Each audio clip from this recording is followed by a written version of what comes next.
नमस्कार। प्रस्तुत है आज का चिंतन। मनुष्य अपने आप में समर्थ, सुयोग्य एवं स्वयं का भाग्य विधाता है। संसार की समस्त प्रगति मानव प्रदत्त प्रगति है। ईश्वर का राजकुमार होने के नाते मनुष्य में परमात्मा की सारी शक्तियाँ सूक्ष्म रूप से सन्निहित हैं। वह उन शक्तियों के कारण ही सृष्टि का सिरमौर है। जब वह सही दिशा में अपनी क्षमताओं को सुनियोजित करता है तो सुखी रहता है, दूसरों को भी समुन्नत बनाता है। किंतु कभी कभी अपने अज्ञान एवं दुर्बुद्धि से अपने लिए भीषण संकटों को आमंत्रित कर लेता है। भ्रष्ट चिंतन, दुष्ट आचरण अपनाकर स्वयं तो कष्ट पाता ही है, प्रकृति को भी क्षुब्ध करता है, जिससे प्रकृति रोष अनेक प्राकृतिक प्रकोपों, आपदाओं के रूप में मानव को संत्रस्त करता है। आज कुछ ऐसा ही समय है। मनुष्य के अचिंत्य चिंतन एवं दुष्ट कर्मों के प्रतिफल अनेक रूप में मानव को भोगना पड़ रहा है। अन्याय, अत्याचार, हिंसा, हत्या, आतंकवाद, भूकंप आदि प्राकृतिक उपद्रवों का बाहुल्य इस सीमा तक हो चला है कि मानव का जीना मुश्किल हो गया है। यदि ऐसी ही परिस्थितियां रही तो समूची धरती का सर्वनाश होना सुनिश्चित है। परम पूज्य गुरुदेव ने मानव जाति को सर्वनाश से बचाने एवं उज्जवल भविष्य की ओर कदम बढ़ाने हेतु नव सृजन अभियान चलाया है।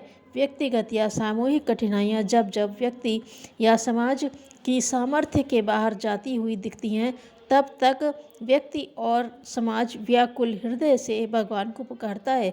इस भाव भरी गुहार को ही प्रार्थना कहा जाता है। गज को ग्राह से, द्रौपदी को दुशासन से बचाने भगवान प्रार्थना सुनकर ही आए थे।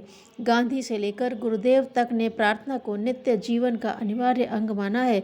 विश्व के समस्त धर्मों में प्रार्थना पर बल दिया गया है।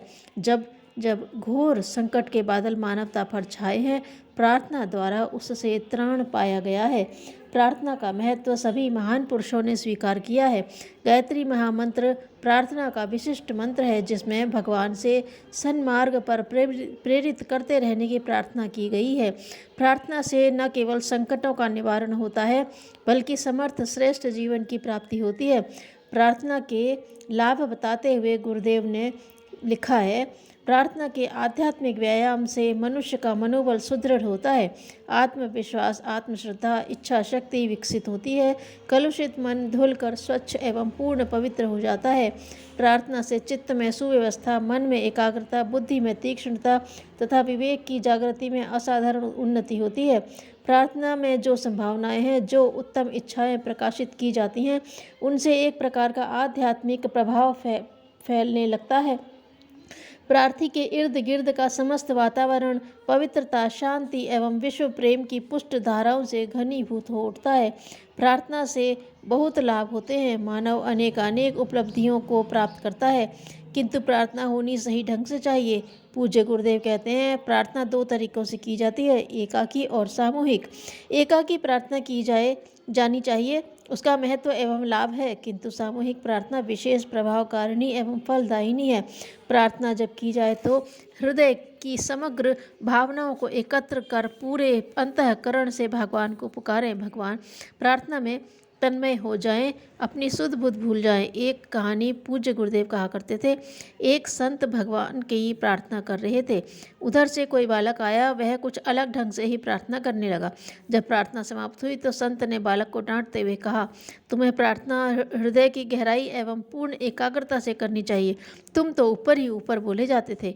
बालक ने नम्रता से कहा, पूज्यवर, यदि आप प्रार्थना में पूर्ण तन्मय थे तो आपको कैसे पता चला कि मैं क्या कर रहा था? इसका मतलब आपका मन प्रार्थना के भावों में लीन नहीं था। हम जैसे अनजान लोगों की नुक्ताचीनी में लगा था। संत को अपनी भूल का पता चला। उन्होंने सही ढंग से प्रार्थना करनी प्रारंभ की।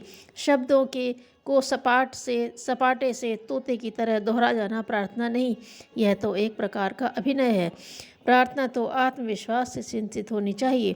हमारे शब्दों में जितनी श्रद्धा होगी, लोकहित के लिए संवेदना होगी, जितनी अधिक मात्रा में विश्वास भरा होगा, परमात्मा तक हमारी प्रार्थना उतनी अधिक अच्छी तरह से पहुंच सकेगी।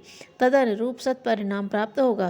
प्रार्थना करने की क्रिया सही हो, किंतु भावना एवं उद्देश्य उच्च स्तरीय न हो तो उसका लाभ बहुत सीमित मिलता है। हिंदू, मुस्लिम, जैन, बौद्ध, ईसाई, पारसी, सिख आदि सभी धर्म संप्रदायों की प्रार्थनाओं में विश्व हित की भावनाएं ही सन्निहित हैं। व्यक्तिगत हित के लिए सकाम प्रार्थनाएं प्रार्थनाएं भी की जाती हैं उससे भी लाभ मिलता है, पर वह बहुत सामान्य होता है। अतः प्रार्थना करने के पीछे उच्च उद्देश्य जुड़ा होना चाहिए।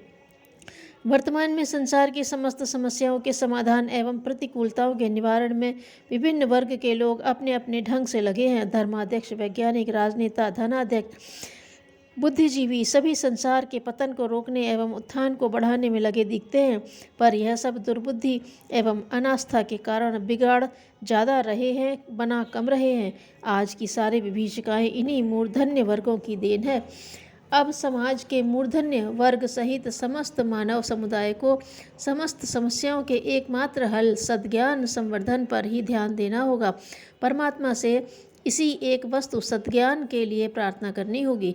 हिंदू, मुस्लिम, सिख, ईसाई आदि सभी धर्म वर्गों को अब एक ही प्रार्थना करनी चाहिए कि भगवान सद्ज्ञान देकर इस धरती को विनाश से बचाइए। नव सृजन अभियान को सफल बनाने का गुरुदेव का सपना सच होने जा रहा है। उन्हीं की प्रेरणा से विश्वव्यापी प्रार्थना अभियान का माहौल बन रहा है। अब सभी मनुष्यों के मन में आतंक, अनीति, अनाचारों से ऊब आ गई है। भोगवादी जीवन ने सारी सुख शांति छीन ली है। अब एक ही विचारधारा सभी के मनों में उठ रही है कि प्रभु सद्ज्ञान देकर इस विश्व वसुधा को बचाइए। दुष्टता को तो बल प्रयोग से ही सही रास्ते पर आती है, किंतु जन सामान्यों के मनों में सद्भावों, सुसंस्कारों का आरोपण प्रार्थना आदि के उपचारों से ही संभव हो पाता है। आज यही होने जा रहा है। समस्त विश्व में सद्ज्ञान के विवेक की मांग उठ रही है। सद्ज्ञान प्रार्थना जिसमें समस्त मानवता के कल्याण एवं विकास की प्रार्थना की जाए। हर धर्म, हर वर्ग के लोग इसे करें। हम सभी विश्व कल्याण की श्रेष्ठ भावनाओं, विचारणाओं को युग प्रार्थना के माध्यम से जीवन में उतारते हुए धरती पर स्वर्ग जैसी परिस्थितियां उत्पन्न करने के महाकाल के संकल्प में सहयोगी बने। नमस्कार, प्रस्तुत है आज का चिंतन।